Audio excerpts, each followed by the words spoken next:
সংস্কৃতি একটা শব্দ, সংস্কৃতি, এটা আমার দীর্ঘদিন পর্যন্ত বুঝে আসে না। তো মামুনুল হক সাহেব আর আমি একসঙ্গে আমার আব্বার মাদ্রাসায় পড়াইতাম, বেতুয়া মাদ্রাসা সিরাজগঞ্জের। ওখানে মামুনুল হক সাহেব 5-6 বছর পড়াইছে, আমি ওখানে পড়াইতাম। আমি মামুন সাহেবের 1 বছরের সিনিয়র। তো সংস্কৃতির তর্জমা আমি বুঝি না। অনেক লোককে জিজ্ঞাসা করছি, যা বলে ব্যাখ্যা বলে ওটা দিয়ে আমার ইনসেরা হয় না। তো একদিন মামুন ভাইকে জিজ্ঞেস করলাম, মামুন ভাইকে বলল, মামুন ভাই সংস্কৃতির কি তর্জমা গো? উনি আমাকে বলে তাহজিব তামাদ্দুন। উনি এমন এক শব্দ ব্যবহার করছে, এই এক শব্দের কারণে আমি এমন বুঝেছি যে আমার মতো সংস্কৃতি বোঝা এখন কম আছে মানুষের। যার তার কাছে জিজ্ঞাসা করতাম, সেখান থেকে ইলম নিতাম, যে কোনো মানুষের কাছ থেকে ভাষার জ্ঞানটা নিতাম। আমি যে কোনো সবসময় উন্নত ভাষাবিদ যারা আছে, সাহিত্যিক, তাদের কথাগুলি শুনতাম। নতুন কোনো শব্দ আসলে আমি যে কাউকে জিজ্ঞাসা করতাম। এমনকি জীবনের প্রথম যে মাদ্রাসা আমি পড়াই, ওই মাদ্রাসার একজন বাংলা টিচার ছিল। উনি এডওয়ার্ড কলেজ থেকে, বাংলাদেশে শুধু একটাই কলেজ, ব্রিটিশ প্রতিষ্ঠা করেছিল, এটা পাবনাতে আছে, এডওয়ার্ড। ওইখান থেকে মাস্টার্স করা। ওনার সাথে আমার হয়েছিল, চুক্তি হয়েছিল, সমঝোতা হয়েছিল। আমি ওনাকে আরবি শিখাবো, উর্দু শেখাবো, উনি আমাকে বাংলা শিখাবেন, ইংরেজি শিখাবেন। তার সাথে আমার চুক্তি হয়েছিল। একটা শব্দ আমি অনেক দিন পর্যন্ত বুঝতেছি না। আমি শব্দগুলি সিয়াক সাবাকের দ্বারাই বুঝে নিতাম। নতুন যে শব্দটা বাংলা বললেন, এটার তর্জমা কি হতে পারে, আগে পরের দ্বারা বুঝে নিতাম। যেটা বুঝতাম না, এটা কাউকে জিজ্ঞাসা করতাম। সংস্কৃতি একটা শব্দ, সংস্কৃতি, এটা আমার দীর্ঘদিন পর্যন্ত বুঝে আসে না। তো মামুনুল হক সাহেব আর আমি একসঙ্গে আমার আব্বার মাদ্রাসায় পড়াইতাম, বেতুয়া মাদ্রাসা সিরাজগঞ্জের। ওখানে মামুনুল হক সাহেব 5-6 বছর পড়াইছে, আমি ওখানে পড়াইতাম। আমি মামুন সাহেবের 1 বছরের সিনিয়র। তো সংস্কৃতির তর্জমা আমি বুঝি না। অনেক লোককে জিজ্ঞাসা করছি, যা বলে ব্যাখ্যা বলে ওটা দিয়ে আমার ইনসেরা হয় না। তো একদিন মামুন ভাইকে জিজ্ঞেস করলাম, মামুন ভাইকে বলল, মামুন ভাই সংস্কৃতির কি তর্জমা গো? উনি আমাকে বলে তাহজিব তামাদ্দুন। উনি এমন এক শব্দ ব্যবহার করছে, এই এক শব্দের কারণে আমি এমন বুঝেছি যে আমার মতো সংস্কৃতি বোঝা এখন কম আছে মানুষের। যার তার কাছে জিজ্ঞাসা করতাম, সেখান থেকে ইলম নিতাম, যে কোনো মানুষের কাছ থেকে ভাষার জ্ঞানটা নিতাম। এই কথাগুলো বললাম কেন? কারণ অনেক উঠা বসা, এটা আমার ভালো লাগে না। বাংলাদেশে আমি একটা মাহফিলে জীবনে একবার গেছি, আর যাইনি। অনেক লোক হয় এইরকম এর কাছাকাছি, কিন্তু 1 মিনিটের জন্য উঠা বসা বন্ধ হয় না। দাওরা হাদিস মাদ্রাসা আজ থেকে 16 বছর আগে বলে আসছি যে এই মাহফিলের জন্য আমি ফিট না। এটা আমার কাছে চয়েস না। দ্বীনের কথা শুনতে হবে আদবের সাথে। দ্বীন তো আদব। দ্বীন কি? দ্বীনটাই তো আদব। আমি আজকে কোরআনে হাকিমের সূরা আলে ইমরানের 81 নম্বর আয়াতে কারিমা তেলাওয়াত করেছি। আমার একটা টার্গেট আছে, এতগুলি কথা বলতাম না। আমাকে জামিল ভাই ইনফরমেশন করছেন যে একটু লম্বা করেন, এই কারণে মাঝখানে এই কথাগুলো বললাম। মনে হয় ফায়দা হবে যদি মানতে পারি ইনশাআল্লাহ। কোরআনে হাকিমের আলে ইমরান, সূরা আলে ইমরানের 81 নম্বর আয়াতে কারিমা তেলাওয়াত করেছি। এই আয়াতে কারিমাতে রব্বুল আলামিন রূহের জগতে আত্মাদেরকে নিয়ে যে কনফারেন্স, যে সমাবেশ করেছিলেন, সেই সমাবেশের বর্ণনা দিয়েছিলেন। আমরা প্রত্যেকেই জানি আল্লাহ পাক রূহের জগতে আত্মাদেরকে নিয়ে কনফারেন্স করেছিলেন 2টা, একটা জেনারেল কনফারেন্স আর একটা স্পেশাল কনফারেন্স। জেনারেল কনফারেন্সের কথা আল্লাহ পাক সূরাতুল আরাফের 172 নম্বর আয়াতে কারিমাতে বর্ণনা করেছেন।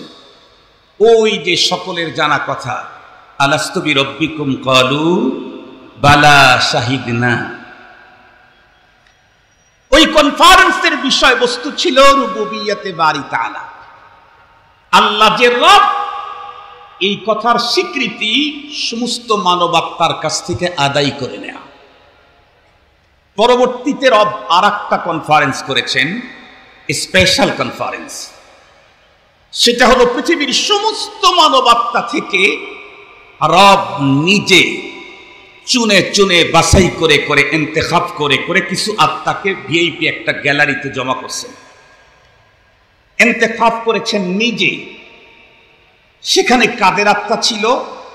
আজ আদম তা ঈসা এবং আমাদের পয়গম্বর মুহাম্মদুর রাসূলুল্লাহ সাল্লাল্লাহু আলাইহি ওয়াসাল্লাম। এক কথা, সমস্ত নবী এবং রাসূলগণের আত্মাকে বাছাই করে ছাঁটাই করে স্পেশাল একটা গ্যালারিতে ঢুকাই দিয়েছেন। মজার কথা হলো, ওই গ্যালারিতে যত বড় মানুষই হোক না কেন তার ঢোকার কোনো অনুমতি ছিল না, শুধুই নবী আর রাসূলগণই ঢুকেছেন। হাত্তাকে বিশ্ব নবীজির রফিকুল গার যিনি, বিশ্ব নবীজির রফিকুল গার যিনি তাম পৃথিবীর সমস্ত উম্মতের মধ্যে এত বড় মর্যাদার অধিকারী, নবীদের ভিতরে মুহাম্মদুর রাসূলুল্লাহ যেমন মর্যাদার অধিকারী, নবীদের ভিতরে আমাদের পয়গম্বরের মর্যাদা যেমন উঁচা, সমস্ত উম্মতের ভিতরে সিদ্দিক আকবরের মর্যাদা সেম উম্মতের ভিতরে ওই রকমের উঁচা। যিনি রাসূল করিম সাল্লাল্লাহু আলাইহি ওয়াসাল্লামকে এমন একটা মুহূর্তে সাহবত দিয়েছেন, পেয়েছেন, যেটা অন্য কোনো সাহাবীর সাআদত হয় নাই। এটার অবশ্য কারণও ছিল। আমাদের প্রত্যেকের জানা আছে, রাসূল করিম সাল্লাল্লাহু আলাইহি ওয়াসাল্লাম একদিন সাহাবায়ে কেরামদের সামনে বলতেছিলেন, হুব্বিবা ইলাইয়া মিন দুনিয়াকুম সালাস, এই পৃথিবীর তিনটা জিনিস আমার কাছে বড় প্রিয়। জিজ্ঞাসা করা হলো কি কি নবীজি? নবীজি উত্তর করলেন, আত-তিব ওয়ান নিসা ওয়া জুইলাত কুররাতু আইনি ফিস সালাহ। ওনার তিন চয়েস বর্ণনা করা শেষ হতেই ফাকামা আবু বকর সিদ্দিক আকবর সঙ্গে সঙ্গে দাঁড়িয়ে গেলেন। ওয়া ক্বালা হুব্বিবা ইলাইয়া মিন দুনিয়ায়া সালাস, এই পৃথিবীর আমারও তিনটা জিনিস খুব চয়েস, ফার্স্ট চয়েস। কি কি? আন নাজরু ইলা ওয়াজহিক ওয়া ইনফাকু মালি আলা আমরিক ওয়া বিনতি ফি বাইতিক। জিনিস তিনটা বলেছেন, কিন্তু তিনটার মূলে একটা, আন নাজরু ইলা ওয়াজহিক ওয়া ইনফাকু মালি আলা আমরিক ওয়া বিনতি ফি বাইতিক। আমি এটার বিশ্লেষণ আজকে বলবো না। নবীজির বিশ্বসেরা তিন চয়েসের প্রথমটাই হলো সিদ্দিক আকবরের নবীজির চেহারার দিকে চেয়ে চেয়ে দেখা। এটা খুব মজা। সিদ্দিক আকবরের অন্তরের এ আবেগ রব্বে কারীম বুঝে ফেলেছেন, মানে 100 আল্লাহ পাক এটার কদর দিয়ে দিলেন। আবু বকর, আমার হাবিবকে দেখতে তোমার এত চয়েস, ঠিক আছে যাও, তোমার এত তৃপ্তি এত মজা আমার হাবিবকে দেখতে, কিন্তু তুমি কখনো একবার বসে তৃপ্তি নিতে পারো না। সাহাবী আছে, অমুক আসে তমুক আসে, এখানে যেতে হয় সেখানে যেতে হয়। তুমি যেহেতু আমার রাসূলের জন্য এমন পাগল, তোমার এই আবেগ পূরণের জন্য 3 রাত তোমার জন্য রিজার্ভ দিয়ে দিলাম। সুবহানাল্লাহ বলবেন কি একটু? কয় রাত রিজার্ভ দিলেন? কথা বলেন, কয় রাত? 3 রাত। সেই 3 রাত কোথায়? একটু জোরে বলেন। হিজরতের পথে গর্তের ভিতরে। সানি ইসনাইন ইদহুমা ফিল গাস। আবু বকর, তুমি না আমার রাসূলের দিকে চেয়ে বড় মজা পাও, এজন্য সানি ইসনাইন, সেখানে সালেস কেউ থাকবে না, শুধু তুমি আর তোমার প্রিয়তম। কত মজায় তার দিকে তাকায় তাকায় মজা নিতে পারো, তোমার জন্য রিজার্ভ করলাম। ফারুকে আজম যাবে না, ওসমান আলী যাবে না, আয়েশা সিদ্দিকা যাবেন না, পয়গম্বরের কোন স্ত্রী সেখানে ডিস্টার্ব করবেন না, কোন সাহাবী যাবে না, পয়গম্বরের কলিজার টুকরা ফাতেমাও যাবে না। কত মজা নিতে ইচ্ছে করেন, 3 রাত আপনাকে রিজার্ভ দিয়ে দিলাম। মুহতারাম হাজিরিন, সেই সিদ্দিক আকবর যিনি রফিকুল গার, যিনি এখনো পয়গম্বরের পাশে, ময়দানে মাহশরে যার কাঁধের উপরে হাত থেকে পয়গম্বর উঠবেন, সেই সিদ্দিকে আকবর ওই গ্যালারিতে ঢোকার সুযোগ নেই। কেন? আপনি যত বড়ই হন, এই গ্যালারি নবী এবং রসুলদের জন্য। বলুন তো দেখি, সিদ্দিকে আকবর ফারুক আজম যদি ওই গ্যালারিতে ঢোকার সুযোগ না পায়, তাহলে মুসাইলামাতুল কাজ্জাব আর ভণ্ড নবুয়তের দাবিদার গোলাম আহমদের তো খবরই নাই। কথা বলেন। রফিকুল গার যদি ঢুকতে না পারে, তো গোলাম আহমদের চান্স কোথায়? মুসাইলামাতুল কাজ্জাবের চান্স কোথায়? আজ আদম তা ঈসা সমস্ত নবীদেরকে আল্লাহ পাক ওই জায়গায় জমা করে আর একটা বক্তব্য দিলেন, আর একটা অঙ্গীকারনামা দিলেন। কি অঙ্গীকারনামা? আল্লাহ পাক বলেন, وَإِذْ أَخَذَ اللَّهُ مِيثَاقَ النَّبِيِّينَ لَمَا آتَيْتُكُم مِّن كِتَابٍ وَحِكْمَةٍ ثُمَّ جَاءَكُمْ رَسُولٌ مُصَدِّقٌ لِّمَا مَعَكُمْ لَتُؤْمِنُنَّ بِهِ وَلَتَنصُرُنَّهُ قَالَ أَأَقْرَرْتُمْ وَأَخَذْتُمْ عَلَى ذَلِكُمْ إِصْرِي قَالُوا أَقْرَرْنَا قَالَ فَاشْهَدُوا وَأَنَا مَعَكُمْ مِنَ الشَّاهِدِينَ। সালিস তরজমা না, মফহুমি তরজমা বলি। সমস্ত নবীদের আত্মাকে এক জায়গায় করে রব্বুল আলামিন বললেন, আমি আপনাদেরকে কিতাব দেব, হিকমত দেব, ইলম দেব, রিসালাত দেব। তালাবারা খুব ভালো বুঝবে। সুম্মা লিত্তারাখি, সুম্মা লিত্তারাখি। সুম্মার দুইটা তরজমা আছে একই সঙ্গে, একটা হলো দেরিতে আর একটা হলো পরে। তাখির আখির, তাখির আখির। সুম্মার মধ্যে তাখিরের তরজমা আছে, সুম্মার মধ্যে আখিরের তরজমাও আছে। তো আল্লাহ পাক কি বলেন? সুম্মা, তার মানে আপনাদের সবার শেষে, অনেক পরে একজন রসুল আসবে। সুম্মা জাআকুম রাসূল, যেই রসুলের কাজ হলো মুসাদ্দিকুল লিমা মাআকুম, আপনাদের প্রত্যেকের কিতাবকে উনি তাসদিক করবেন। খুব ভালো করে বুঝবেন, আপনাদের কাছ থেকে আমি যেই প্রতিশ্রুতিটা চাচ্ছি সেটা হলো লাতুমিনুন্না বিহি, তার প্রতি আপনাদের ঈমান আনতে হবে। ওয়ালা তানসুরুন্না, অবশ্যই তাকে সাহায্য করতে হবে। আল্লাহ বলেন, আমার এই প্রতিশ্রুতি কি আপনারা গ্রহণ করলেন? আকরারতুম ওয়া আখাযতুম আলা যালিকুম ইসরি, আমাকে কি আপনারা প্রতিশ্রুতি দিলেন? আল্লাহ পাকের এমন প্রশ্নের উত্তরে সমস্ত নবীগণের আত্মা একযোগে বলেছিলেন, আকরারনা, আয় আল্লাহ আমরা আপনাকে প্রতিশ্রুতি দিলাম।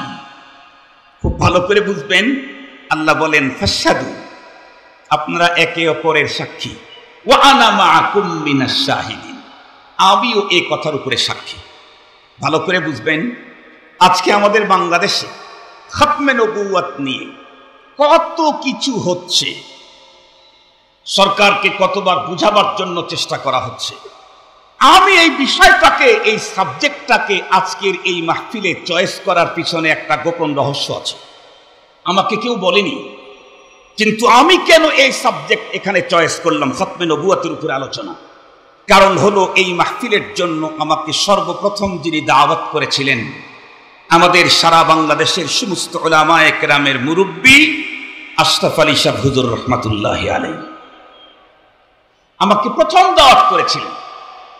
টাঙ্গাইল ওলামা পরিষদের উদ্যোগে আন্তর্জাতিক ইসলামী মহাসম্মেলনে হুজুরের আগে আমি বয়ান করতেছিলাম। এর ভিতরে হুজুর আসলেন, বয়ান শেষে হুজুর আমাকে তার এই মাহফিলের জন্য দাওয়াত করেছিলেন। তখন আমি হুজুরকে ওয়াদা দিয়েছিলাম, সেই ওয়াদা আজকে আল্লাহ পাক আমাকে কয়েক বছর পরে পূরণ করার সুযোগ দিলেন। খুব ভালো করে বুঝবেন কথাগুলি। আমার মনে পড়ে, বিগত সময়ের কোন এক মন্ত্রণালয়ের মন্ত্রী হুজুরের কাছে বারবার যেতেন। হুজুরের অন্তিম সময় মন্ত্রী যখন হুজুরের কাছে গেছেন, হুজুর সেই মন্ত্রীর হাত ধরে বলেছিলেন, খতমে নবুয়তের বিষয়টা আমি একটু দেখে যেতে চাই।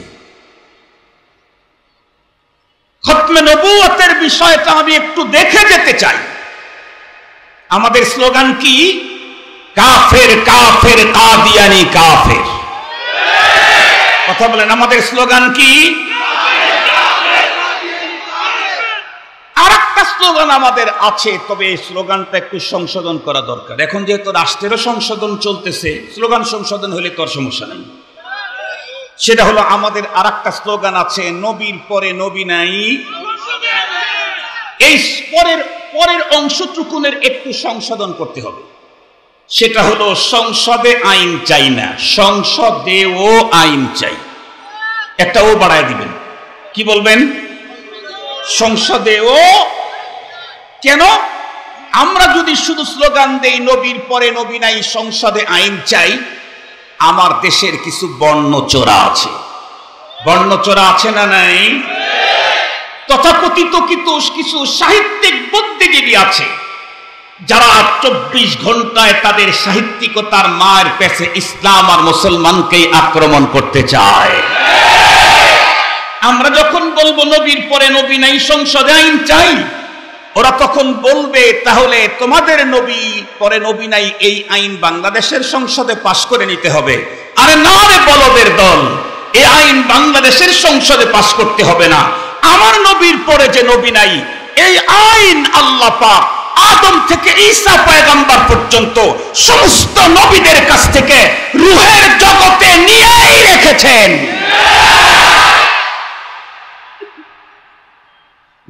আমার নবীর পরে যার কোনো নবী নাই, এ আইন তো রূহের জগতে রব নবীদের কাছে পাশ করে দিয়েছেন, তাদের কাছ থেকে অঙ্গীকার নিয়েছেন। আল্লাহ কি বললেন? ইদ আখাযাল্লাহু মিসাকান নাবিয়্যিন লামা আতাইতুকুম মিন কিতাবিন ওয়া হিকমা সুম্মা জাআকুম রাসূল। সুম্মা তাকিদ আর আখির, সবার পরে আসবেন, সবার শেষে আসবেন। মাদ্রাসার সব উস্তাদ চলে আসছে, একেবারে শেষে প্রিন্সিপাল সাহেব আসছে। তার মানে তারপরে আর কোনো মেহমান বাকি? কথা বলেন না কেন? আর কোনো মেহমান বাকি? একেবারে লাস্টে প্রিন্সিপাল সাহেব আসছে। সমস্ত নবীগণ আসতেন, সুম্মা সবার পরে আমার পয়গম্বর। আমার পয়গম্বর যে খাতামুল আম্বিয়া, এ কথার স্বীকৃতি উম্মতের কাছ থেকে রূহের জগতে আদায় করেন নাই। রব এ কথার স্বীকৃতি উম্মতের নবীদের কাছ থেকেই নিয়ে রেখেছেন। উম্মতের কাছ থেকে নিয়েছেন না নবীদের কাছ থেকে নিয়েছেন? কথা বলেন না কেন? নবীদের কাছ থেকে নিয়েছেন। কি বললেন? আপনাদের সবার পরে, অনেক পরে রসুল আসবে, তার প্রতি আপনাদের ঈমান আনতে হবে। নবীগণ বললেন, আমরা প্রতিশ্রুতি দিয়ে দিলাম। এখন মজার কথা হলো যে আমার নবী যে খাতামুল আম্বিয়া, নবীর পরে নবী নাই, এ আইন তো আল্লাহ পাক রূহের জগতে পাশ করায়া দিয়েছেন। এরপরে বাংলাদেশে কেন পাশ চাই? এটার ব্যাখ্যা খতমে নবুয়তের অনুষ্ঠানে উলামায়ে কেরাম নানাভাবে উম্মতকে বুঝিয়েছেন।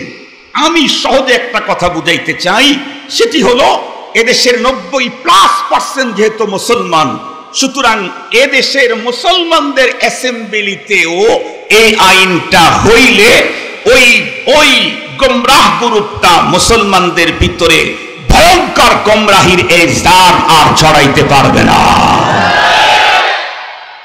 এই আইন হলো জান যাতে না ছড়ায়। এজন্য খতমে নবুয়তকে সাব্যস্ত করার জন্য আইন তোমার করতে হবে না, ওইটা রব আগেই করে রেখেছেন। নবীদের কাছ থেকে ওয়াদাও নিয়ে রাখছেন, প্রতিশ্রুতি নিয়ে রেখেছেন। এখন একটা মজার কথা হলো, আপনারা একটু ভালো করে চিন্তা করে দেখেন তো, আল্লাহ কি বললেন? যে আপনাদের সবার পরে অনেক দেরিতে রসুল আসবে, তার প্রতি ঈমান আনতে হবে, তাকে সাহায্য করতে হবে। এখন আপনারা বলেন, আমি আব্দুল বাসেত খান, সিরাজগঞ্জে বাড়ি। আজকের এই বিশাল সমাবেশে 2জন ছেলেকে আপনারা দায়িত্ব দিয়েছেন, সিরাজগঞ্জে হুজুর যখন আসবে তোমরা তাকে সম্মানের সাথে স্টেজ পর্যন্ত নিয়ে আসবা, তাকে সহযোগিতা করবা, তাকে চাটা খাওয়াইবা। খুব ভালো করে বুঝবেন। কিন্তু আমি আসছি হলো মাগরিবের সালাতের টাইমে, আর যারে জিম্মাদারি দিয়েছেন উনি জোহরের টাইমে চলে গেছেন। তাহলে উনি এই জিম্মাদারি কতটুকুন পালন করতে পারবেন? আমার কথা বুঝি আপনারা বুঝেন নাই? বুঝেছেন? তাহলে একটু ভাবসাব দেখাইন যে বুঝছি। এই জোহরের টাইমে যদি উনি চলে যান, তো আমাকে যে জিম্মাদারি তার জন্য দেওয়া, তাকে দেওয়া হলো, সে এই জিম্মাদারি পালনের কোনো সুযোগ। আল্লাহ নিজেই বলেন সুম্মা, আপনাদের শেষ যে আসবে তারও অনেক পরে। কারণ আশহাদু আল্লা ইলাহা ইল্লাল্লাহ, সমস্ত নবীগণ বললেন আশহাদু আল্লা ইলাহা ইল্লাল্লাহ। এরপরে জিবরাইল আমিন আশহাদু আন্না, চুপ মেরে গেলেন। রব জিজ্ঞেস করেন আন্না বলার পরে চুপ করলা কেন? ইয়া রব, বুঝতে পারতেছি না কেন। এখানে আদম সফিউল্লাহ আছেন, এখানে ঈসা রূহুল্লাহ আছেন, ইব্রাহিম খলিলুল্লাহ আছেন, মুসা কালিমুল্লাহ আছেন, মুহাম্মদুর রাসূলুল্লাহ আছেন। আশহাদু আন্নার পরে আমি এখন কোনটা বলবো? রব জানায় দিলেন যেখানে মুহাম্মদুর রাসূলুল্লাহ থাকে সেখানে অন্য কোনটা বলার কোনো সুযোগ থাকে না। জিবরাইল আমিন এখন বলেন আশহাদু আন্না মুহাম্মাদার রাসূলুল্লাহ।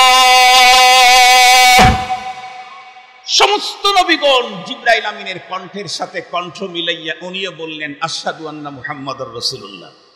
ওই যে রূহের জগতে আমার নবীর প্রতি ঈমান আনার ওয়াদা নিয়েছিলেন, সেই ওয়াদা পূরণ করার জন্য বাইতুল মুকাদ্দাসে আল্লাহ সকল নবীদেরকে পাঠাইয়া দিলেন। মুসলমান ভাইরা রে, আমার কথা ভালো করে বুঝবেন। রূহের জগতে রব্বুল আলামিন সমস্ত নবীদের কাছ থেকে ওয়াদা নিয়েছিলেন লা তুমিনুন্না বিহি ওয়া লা তানসুরুন্নাহ। قال أأقررتم وأخذتم على ذلكم إسري قالوا أقررنا। আজকে সমস্ত পয়গম্বরগণকে বাইতুল মুকাদ্দাসে পাঠায়া দিলেন। জিবরাইল আমিনকে দিয়ে আযানের পদ্ধতি রব্বে কারীম আবিষ্কার করলেন। জিবরাইল আমিনের আযানে সমস্ত পয়গম্বরগণ উত্তর দিতে গিয়ে পয়গম্বরের প্রতি ঈমানের স্বীকৃতি হয়ে গেল। এখন নামাজ কে বন্ধুরা আমার ইমামতি করবে জানা কথা। আল্লাহ পাক জানায় দিলেন ইমামতি ইমামুল আম্বিয়া মুসাদ্দিকুল আম্বিয়া ইমামতি করবেন। মুসাদ্দিকুল আম্বিয়া ইমামতি করবেন। মুসাদ্দিকুল আম্বিয়াকে এই আয়াতে কারিমাতেই তো আল্লাহ পাক বলেছেন সুম্মা জাআকুম রাসূলুম মুসাদ্দিকুন লিমা মাআকুম। এরপরে তোমাদের শেষে একজন নবী আসবেন যিনি তোমাদের প্রত্যেকের নবুয়াত আর শরীয়তকে তাসদিক করবেন। এ কারণে আমার পয়গম্বর শুধুমাত্র কেবলমাত্র নবীউল আম্বিয়া নন, আমার পয়গম্বর কেবলমাত্র শুধুমাত্র ইমামুল আম্বিয়াই নন। আমার পয়গম্বর যেমন নবীউল আম্বিয়া, আমার পয়গম্বর যেমন ইমামুল আম্বিয়া, আমার পয়গম্বর তেমনি মুসাদ্দিকুল আম্বিয়া। আল্লাহু আকবার বলেন। মুসাদ্দিকুল আম্বিয়া কোরআনে হাকিমের মধ্যেও এসেছে, আরো জায়গাতে এসেছে। বিশ্ব নবীজি বন্ধুরা আমার নামাজ আদায় করলেন, তার ইমামতিতে নামাজ হলো। খুব গভীরভাবে কথাগুলি বুঝবেন। আল্লাহ শুকুর, আমাদের বাংলাদেশে অনেক মুসলমানদের ঘরে বাড়িতে ব্যবসা প্রতিষ্ঠানের ভিতরে খানায় কাবার ছবি বরকতের জন্য আমরা দেখতে পাই। বিশ্বনবীজির রওজায়ে আতহারের সবুজ গম্বুজের ছবিটাও আমরা দেখতে পাই। কিন্তু আমাদের দেশের মুসলমানদের ঘরের ভিতরে বাইতুল মুকাদ্দাসের ছবি আমরা তেমন একটা পাই না। আজকে থেকে নতুন বার্তা নিয়ে আপনাদেরকে যেতে হবে, মনে রাখতে হবে বাইতুল্লাহ যেমন আমার, মসজিদ নববী যেমন আমার, বাইতুল মুকাদ্দাসও আমার। বাইতুল মুকাদ্দাসের একটা ফজিলত তো একটু বেশি। পৃথিবীর একটা মাত্র মসজিদ এমন আছে যেই মসজিদের সমস্ত পয়গম্বরগণ একসঙ্গে জামাতে নামাজ আদায় করেছেন, সেই মসজিদটাই হলো বাইতুল মুকাদ্দাস। সঙ্গত কারণে খানায়ে কাবার উপরে যদি কোনো শকুন তাকাইতে থাকে তার চক্ষু যেমন আমরা থাকতে দেব না। মসজিদে নববীর উপরে কেউ যদি বন্ধুরা আমার বাঁকা চোখে তাকায় তার চোখ যেমন আমরা উপরে ফেলে দেব। প্রয়োজন হলে বাইতুল মুকাদ্দাসকে মুক্ত করার জন্য টোটাল লাইফ আর পুরা ফ্যামিলি আল্লাহর রাস্তায় জীবন দিয়ে দিতে হবে। বাইতুল মুকাদ্দাস আমার, কাবা যেমন আমার, মসজিদে নববী যেমন আমার, বাইতুল মুকাদ্দাস আমার। আজকে আজকের ইহুদিবাদ কি স্পষ্ট ভাষায় বলতে চাই, যদি মনে করো গাজার কোটি কয়েক মুসলমান বাইতুল মুকাদ্দাসকে মুক্ত করতে চায়, তাহলে তুমি ভয়ঙ্কর দুঃস্বপ্ন দেখো। তাম পৃথিবীর 200 কোটি মুসলমান আল্লাহর ঘরের জন্য জীবন নজরানা দিতে প্রস্তুত। মুহতারাম হাজিরিন,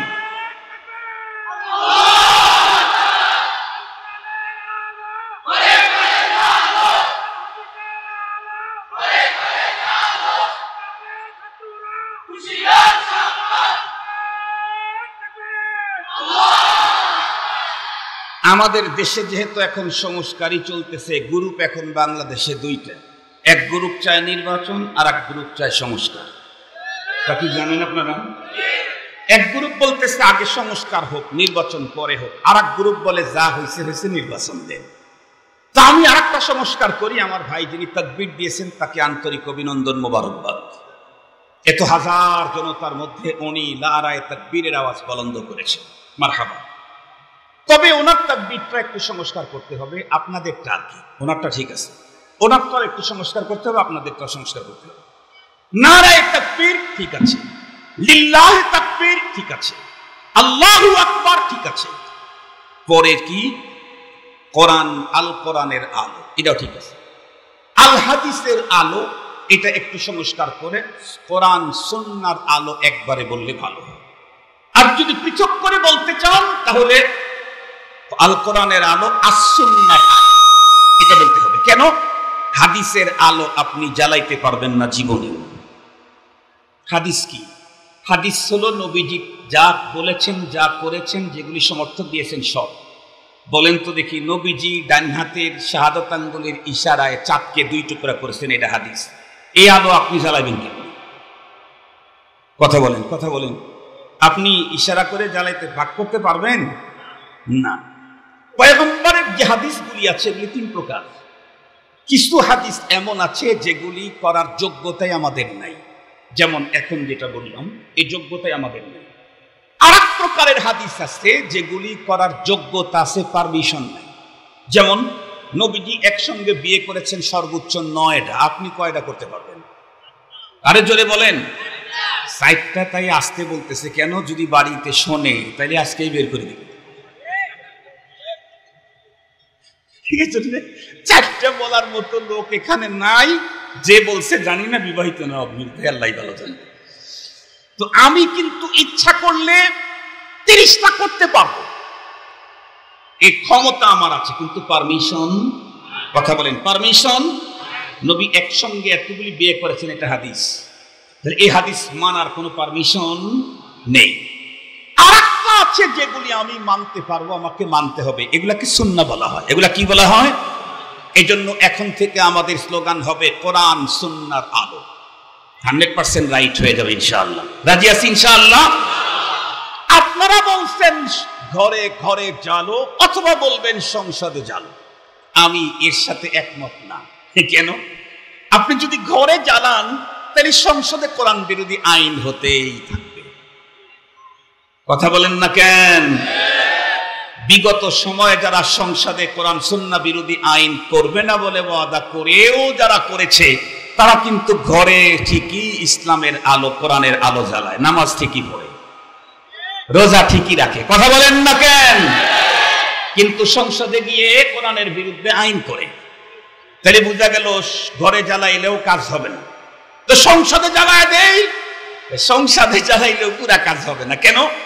সংসদে যদি কালকে আইন করেন, একজন লোক যদি নামাজের টাইমে মসজিদের বাইরে থাকো 3 বছরের সশ্রম কারাদণ্ড, দেখবেন মসজিদের লোকের জায়গার অভাব, মানে জায়গা হবে না, কিন্তু ওযু ছাড়া মুসল্লি হবে বেশি।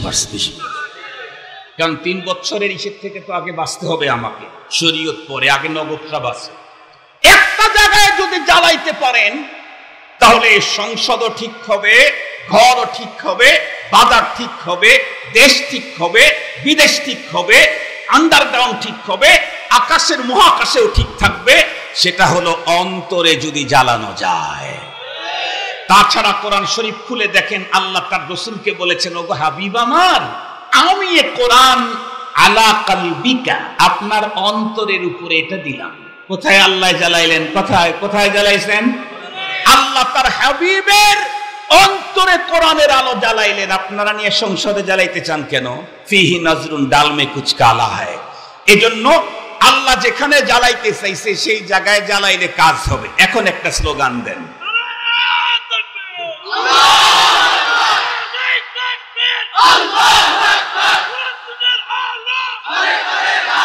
নো নো নো, দিলে দিলে জ্বালো। বলেন, দিলে দিলে জ্বালো।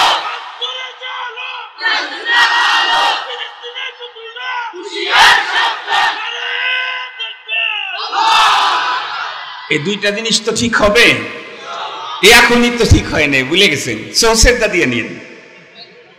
সৌসেদা মানে বুঝেন কি? সব জিনিসের সৌসেদা এক রকমের হয় না, সৌসেদার সিস্টেম ভিন্ন আছে। আচ্ছা, ওদিকে বলতে চাই না। আমি বলতেছিলাম রাসূল করিম সাল্লাল্লাহু আলাইহি ওয়াসাল্লাম সমস্ত নবীদেরকে আল্লাহ পাক এখানে নিয়ে এসে কি করে দিলেন? ওই যে আত্মার জগতে ওয়াদা নিয়েছিলেন সেই ওয়াদাটা পূরণ করে দিলেন। আর একটা ওয়াদা এখনো বাকি রয়ে গেল, কি? লাতানসুরুন্না। সবাই তো আশহাদু আন্না মুহাম্মাদার রাসূলুল্লাহ নবীজির সামনে এসে বলে ঈমান হয়ে গেছে, কিন্তু মদদ করবে কেমন? আমি কি শেষ করে নেব? কিন্তু কিছু বলে না।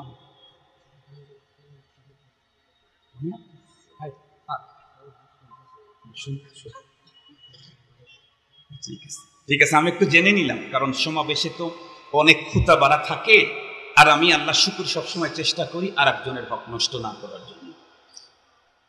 আমার উস্তাদ শেখুল হাদিস আল আজিজুল হক রহমতুল্লাহ একটা কথা বলতেন, আমি হুজুরকে খুব ফলো করার চেষ্টা করি। আমি হুজুরের কাছে যখন পড়ি দেই তখন থেকে আমি হুজুরের মোতাকিদে খাস। সেটা হলো, হুজুর আমাদেরকে বুখারী 5 পারা পড়াইতেন। তো অনেক দিন পর্যন্ত 3 মাস 4 মাস পর্যন্ত মাত্র কয়েক পৃষ্ঠা পড়াইছে। পড়ানোর পরে হুজুর একদিন বললেন, এই তোমরা কি মনে করছো যে আমি শুধু 2 হাদিস করে পড়ানোর শেখুল হাদিস? ভয় পেও না, পেরেশানি নেই। আমি যেমন একদিনে 2 হাদিস পড়াইতে পারি, একদিনে 40 পৃষ্ঠা পড়াইতে পারি, ওই একই টাইমের মধ্যে। তো ওখান থেকে আমি একটা সবক নিয়েছি যে আমাকে যদি বড়রা বলে যে তোমার বয়ান এ পর্যন্ত নিতে হবে, ইনশাআল্লাহ এ পর্যন্ত নিয়ে যাবে। বড়রা যদি বলে সাবজেক্ট তোমার এইটা, সময় তোমার 20 মিনিট, ইনশাআল্লাহ 20 মিনিটেই আমি শেষ করব ইনশাআল্লাহ। কারণ সময় এটা বহুত বড় একটা আমানত। সময়টাই তো জীবন। বহুত বড় আমানত মানে কি? সময় কি? জীবন কি? সময়টাই তো জীবন। এজন্য এটার খুব বেশি ইহতিমাম করা দরকার। আল্লাহ তৌফিক দান করুন। তো আমি কি বলতেছিলাম মনে আছে না আপনাদের? নবীদের কাছ থেকে ওয়াদা নিয়েছেন 2টা, লা তুমিনুন্না বিহি ওয়া লা তানসুরুন্না। নবীদের তো ঈমান নেওয়ার বিষয়টা আল্লাহ পাক কমপ্লিট করে দিলেন। ওই যে বলেছিলাম সম্ভব অসম্ভব আমাদের জন্য রবের কাছে কোনো কিছু অসম্ভব নাই। ওয়াদা নিয়েছিলেন কখন? রূহের জগতে, পূরণ করাইলেন কোথায়? বাইতুল মুকাদ্দাসে। আমরা আমাদের ঘরে ঘরে বাইতুল মুকাদ্দাসের ছবি ব্যবসা প্রতিষ্ঠানে লাগায় রাখবো ইনশাআল্লাহ। দুনিয়া দেখবে তো ইহুদিদের অন্তরের ভিতরে প্রকম্প তৈরি হবে। শুধু গাজা আর ফিলিস্তিনের মুসলমান না, তাম দুনিয়ার মুসলমানদের কলিজার টুকরা বাইতুল মুকাদ্দাস। এটা দেখায় দিতে পারবো না ইনশাআল্লাহ। মুসলমান ভাইরারে আমার কথা ভালো করে বুঝবেন। সমস্ত পয়গম্বরদেরকে রব্বুল আলামিন মেরাজের রাত্রে পয়গম্বরকে রিসিপশন করার জন্য বাইতুল মুকাদ্দাসে পাঠায়া জিবরাইল আমিনকে দিয়ে আজানের ব্যবস্থা করে সমস্ত নবীদের কাছ থেকে নেওয়া ওয়াদা পূরণ করে দিলেন। আশহাদু আন্না মুহাম্মাদার রাসূলুল্লাহ। এখন বাকি রইল আরো একটা, খুব ভালো করে বুঝবেন সেটি কি? সেটি হলো লাতানসুরুন্না। আমরা প্রত্যেকেই জানি কোনো একটা বড় দরবার শাড়ি যদি কোনো জায়গার ভিতরে হয়, তাহলে সেই জায়গাতে জটিল বিষয় মীমাংসা যখন হয়, এক গ্রুপ আর এক গ্রুপের জন্য কিছু জরিমানা যদি করে দেয় হাউস, বলে ঠিক আছে আগামী মাসের অমুক তারিখে তোমাদের এই ক্ষতির জন্য 3 কোটি টাকা দিয়ে দিবে অমুক গ্রুপ। আমরা পুরা হাউস সিদ্ধান্ত নিলাম, এই সিদ্ধান্ত সকলে বলল হ্যাঁ আমরা মেনে নিলাম। সবাই মেনে নেওয়ার পরে ওই মাসের 3 তারিখে এতগুলি লোক একসঙ্গে হয়ে, কিন্তু বন্ধুরা আমার, তার বন্ধুরা আমার তাকে টাকা দেওয়ার জন্য যায় না, বরং তাদের ভিতর থেকে একজনকে প্রতিনিধি করে তাদের ওই চুক্তি পূরণ করানোর ব্যবস্থা করা হয়। রব্বুল আলামিন 2 দিক থেকে লাতানসুরুন্নার কাজ করে দিয়েছেন রব্বে কারীম। তার ভিতরে একটা হলো লাতানসুরুন্না, ডাইরেক্ট যাতে অক্ষরে অক্ষরে মিলে যায়, এই জন্য সমস্ত নবী এবং রাসূলগণকে আল্লাহ পাক ইন্তেকাল করাইছেন, দুনিয়া থেকে নিয়ে গেছেন। একজন মাত্র পয়গম্বরকে এখন পর্যন্ত ওয়াফাত দেন নাই, জিন্দা অবস্থায় আসমানে উঠাইছেন। উনি হলেন হযরতে ঈসা রূহুল্লাহ। তাকে রব্বে কারীম জিন্দা উঠায় নিলেন কেন? ওই যে রূহের জগতে আল্লাহ পাক সমস্ত নবীদের কাছ থেকে একযোগে ওয়াদা নিয়েছিলেন, সমস্ত নবীগণ একসঙ্গে ওয়াদা দিয়েছিলেন, ক্বালু আকরারনা। সেই ওয়াদা পূরণ করানোর জন্য একজন পয়গম্বরকে আল্লাহ জিন্দা অবস্থায় আসমানে রেখে দিয়েছেন। পূর্বে কিয়ামত আল্লাহ পাক ওই পয়গম্বরকে দুনিয়াতে পাঠায়া দিবেন। কিন্তু মজার কথা হলো, ওই পয়গম্বর দুনিয়াতে আসার পরে বড় বড় 4টা কিতাবের একটা কিতাব ওনাকে দেওয়া হলেও সেই কিতাবের কোনো দাওয়াত পয়গম্বর করবেন না। কেন? পয়গম্বরকে তো পাঠানোই হয়েছে সুম্মা লাতানসুরুন্না, এই জিম্মাদারি পালনের জন্য। এই জন্য ওনার উপরে নাজিল হওয়া কিতাবের কোনো বিধান তানফিজ করবেন না। আমাদের কোরআনের বিধান পয়গম্বরের সুন্নাহকে পুনরায় দুনিয়ার ভিতরে জীবিত করবেন। খুব ভালো করে বুঝবেন, আমার পয়গম্বর দুনিয়া থেকে চলে যাওয়ার পরে পুরাতন একজন পয়গম্বরও যদি বন্ধুরা আমার দুনিয়াতে আসে, নবী হিসাবে না, বরং উম্মতের দায়িত্ব উম্মত হিসাবেও না, নবী উনি নবী থাকবেন কিন্তু নবুয়তের কাজ করতে পারবেন না।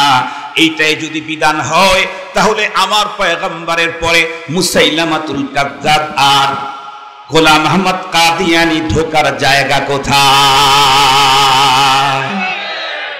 পুরাতন পয়গম্বর যিনি, উনি এসে কোরআনের কথা বলবেন, নতুন আর একজন ঢোকার জায়গা কোথায়? কথা বলেন না কেন? নতুন আর একজন ঢোকার জায়গা কোথায়? নেই। কোরআনে পাকের আয়াতের দিকে তাকাইলেই আমার পয়গম্বরের পরে কিয়ামত পর্যন্ত আর কোন পয়গম্বর আসার যে কোনো সম্ভাবনা নেই।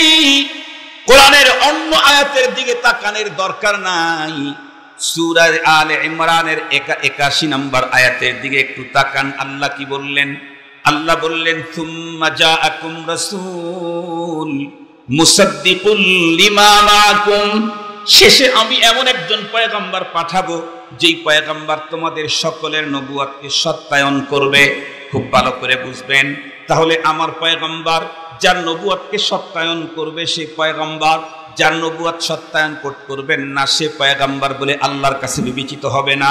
আমি আপনাদেরকে জিজ্ঞাসা করতে চাই, বলুন তো দেখি, আমি একটা দরখাস্ত লিখলাম, এই দরখাস্তটা গ্রহণ হওয়ার জন্য যেই মানুষটার বন্ধুরা আমার সিগনেচার আর সত্যায়ন দরকার, ওই লোকটা যদি আমি দরখাস্ত লেখার আগেই চলে যান, তাহলে আমার দরখাস্ত যত উন্নতই লেখা হোক না কেন, এর উপরে সত্যায়ন না থাকার কারণে এই দরখাস্ত কি ফাইল আপ হবে না ডাস্টবিনে পড়বে? বুঝে বললেন না সুর মিলাইলেন? বুঝে বলছেন আপনারা? আমি একটা দরখাস্ত দিয়েছি কোনো মন্ত্রণালয়ে, কিন্তু শর্ত হলো এই দরখাস্ত কবুল হওয়ার জন্য কোনো মন্ত্রী অথবা সচিবের সিগনেচার লাগবে। এটা আইন দেশে। আমি দরখাস্ত লিখলাম, আমি দরখাস্তটা লিখছি কখন? সচিব অথবা মন্ত্রী ব্যাগে চলে গেছে যখন, তারপরে ব্যাগে চলে যায় না? আরে ভাই যায় না, যায় না। আপনাদের দেশে তো আর যায় না, আপনাদের দেশেও যায়, যায়। যারা বলছিল 50 সাল পর্যন্ত কোনো আওয়াজ নাই, কি দেখলাম 50 মিনিটও পেল না, আরো 5 মিনিট কম, আরো 5 মিনিট কম পাইছে না? এরা কি মোল্লায় ধরছে না আল্লাহ ধরছে? আর একটু জোরে বলেন, মোল্লায় ধরছে না আল্লাহ ধরছে?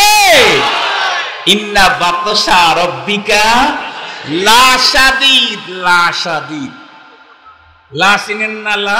লাম শুয়ে থাকে না এমন লাম, লাঠি লাঠি। আল্লাহ বলেন ইন্না রাব্বিকা লাশাদীদ। আমি মাঝে মাঝে একটা কথা বলি, আজকে একটু বলি।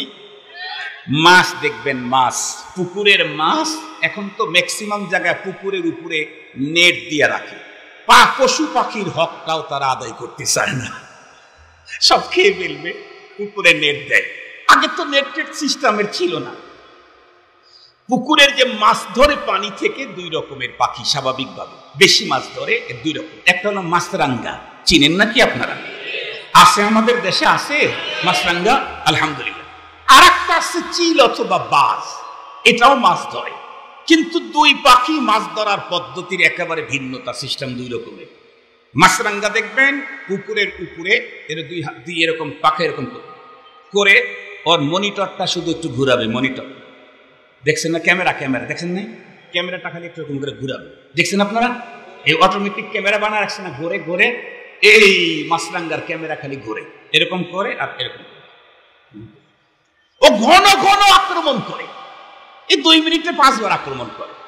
যেমন বিগত সময় ইসরায়েলের আক্রমণ হয়েছে, ঘন ঘন আক্রমণ করে, কিন্তু দেখছি কি যতবার আক্রমণ করে ততবার পায় না, মিস করে বেশি, মাঝে মাঝে পায়। আক্রমণ করে পা দিয়া না মুখ দিয়ে? কথা বলেন না কেন? মুখ দিয়ে আক্রমণ করে, আবার পাওয়ার পরে উঠাইতে গিয়া দেখি মুখ থেকে আবার পড়েও যায়। কিন্তু চিলকে আক্রমণ করতে দেখছেন? চিল পানির পুকুরে এসে পাখাই ঘুরায় না, একেবারে স্থবির রেখে দিয়েছে, খালি এমনটি করে এমনটি করে, ও কিন্তু নড়ায় না। ও এমনিও পাখা পুখা নড়ে না, এমনি এদিক ওদিক একটু ঘুরতেছে। মাছ চিন্তা করে এটার মনে হয় জান টান নাই, পাওয়ার টাওয়ারও নাই। তো মাছ তখন কি করে? প্রথমে একটু লেজ বাইর করে দেখায় যে দেখি তো কিছু বলে না, না বলে একটু লেজ দেখায়। চিল চিন্তা করে ওইটা দেখে আমি যাব না। কিছুক্ষণ পরে আবার মাঝখানকার যে কাঁটা আছে না, কাঁটাটা উপরে উঠে দেয়, একটু ভাব দেখায়, তাও কিছু বলে না। এর কিছুক্ষণ পরে আবার মুখটা বাইর করে ক্রিটিসাইজ করে সালাম দেয়। মাছ দেখছেন না, মাছ এরকম করে, চিল তবুও কিছু বলে না। এরপরে মাছ চিন্তা করে লেজ দেখাইলাম, দাঁড়া দেখাইলাম, ক্রিটিসাইজ করে সালাম দিলাম, তাও যেহেতু কিছু বলে না, এটার আসলে পাওয়ারও নেই। সুতরাং দুনিয়াটা মজা ভরে দেখো। এখন পুরা বডিটা যখন ভাসায় পানির উপরে চলতে থাকে, চিল তখন বলে লেজ দেখাইছস, কিছু বলি নাই, দাঁড়ার কাটা দেখাইছস, তাও কিছু বলি নাই, মুখ দিয়ে আবার ক্রিটিসাইজ করে সালাম দিলি, তাও কিছু বলি নাই। এবার পুরা বডি দেখাবে, এখন আর ছাড় নাই। বলেন তো দেখি, ও যখন আক্রমণ করে মুখ দিয়া না পা দিয়া? আরো জোরে বলেন। জীবনে দেখছেন না? না দেখেই বলতেছেন। আমি নিজের জীবনে দেখেছি, পা দিয়া যারে ধরছে, যদি ঠিক মতো শুধু ধরতে পারে, ও মাছ যত ওজনেরই হোক, প্রয়োজনে ওর পায়ের সাথে লাগা অংশটা ছিঁড়ে আসবে, কিন্তু ও কখনো ছাড় দেওয়া জানে না। আল্লাহ বলেন ইন্না বাতাসা রাব্বিকা লাশাদীদ। পিলখানার ঘটনা ঘটাইছো, কিছু বলি নাই। শাপলা চত্বরে ঘটাইছো, তাও কিছু বলি নাই। মুদিরে দিয়ে গদি রক্ষা করতে চাইছো, তাও কিছু বলি নাই। এবার আর ছাড় নাই, বাবার দরকার নাই, পোলা দিয়েই সব ঘটাইয়া দেব। বাবা লাগছে না পোলা? আর জোরে বলেন, বাবা দিয়া ঘটাইছে না পোলা দিয়া ঘটাইছে? তবে এখান থেকে একটা সবক নিতে হবে আমাদেরকে, শুধু মজা নিলে হবে না। কোরআন শরীফের ভিতরে অতীতের উমামে সাবেকার হাজারো ঘটনা আছে, মজা নেওয়ার জন্য না। ফাতাবিরু ইয়া উলিল আবসার, এখান থেকে সবক নেওয়ার জন্য। সবক কি? বিগত দিনের স্বৈর শাসক ফ্যাসিবাদ যেই জাতীয় জুলুম করেছিল, এই জাতীয় জুলুম আমাদের কারো করা যাবে না। যদি ওই জাতীয় জুলুম করি, তাহলে ওরা 45 মিনিট পেয়েছে, যারা করবে তাদেরকে আরো 25 মিনিট কম করে দেওয়া হবে। ওদেরকে তো ঠিক করার জন্য পোলা পাঠানো হয়েছে। আগামী দিনে যদি এমন ধৃষ্টতা কেউ দেখায়, তাহলে নাতি দিয়ে ঠিক করা হবে। পোলাও তার জন্য বাজেট হবে না, নাতি দেওয়া হবে। রবের সিস্টেমই এরকম, যে যত বেশি দম্ভ দেখায়, তারে তত ছোট জিনিস শেষ করে। ফেরাউন সারা জীবন বলছে আনা রব্বুকুমুল আলা। আল্লাহ বলেন তোরে শেষ করব কোন জিনিস দিয়া? সারা দুনিয়ার মানুষ যেটারে জীবন বলে, ওইটা তোর জন্য মরণ। তার নাম কি? আর একটু জোরে বলেন। সারা দুনিয়ার মানুষ পানির অপর নাম কি বলে? এই পানি ফেরাউনের জন্য জীবন না মরণ? তুই কেমন খোদা যেটা দিয়ে সবার জীবন হয় তোর জন্য মরণ, তুই কেমন খোদা। এরপরে আরেকজন ভাব দেখাইলো, খুব খলিলুল্লাহর সাথে দেখাইছে, কত বড় স্পর্ধা, নাম যেন কি ও, আর একটু জোরে বলেন। রব্বুল আলামিন তাকে শায়েস্তা করার জন্য অনেক বড় মিসাইল ঠিক করছিলেন। কি দিয়েছিলেন? হ্যাঁ, মশা যেটা ছিল এটা কি সুস্থ না প্রতিবন্ধী? আর একটু জোরে বলেন। প্রতিবন্ধী মশা দিয়া মালিক ঠিক করে দিয়েছে। এজন্য একটা কথা আমার খুব মনে পড়ে।